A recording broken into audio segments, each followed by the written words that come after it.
Обырай әтін сарин, бақша ағаштары.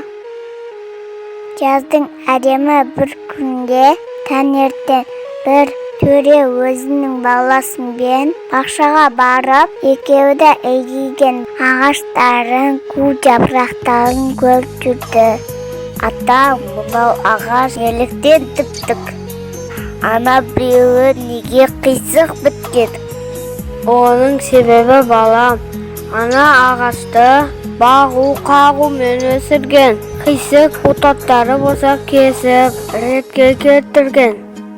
Ағаш бағушыз өз шығу қалыбымен өскен. Олай болса бағу-қағудан көп мағына бар екен ғой. Бағып қағуда көп мағына барында тек жоқ шырағым.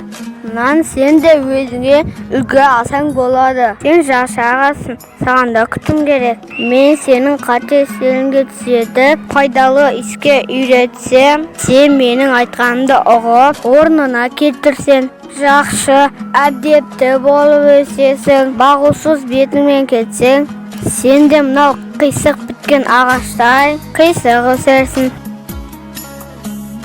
Ағаштан ағаш сәнін алады, адамнан адам тәлім алады.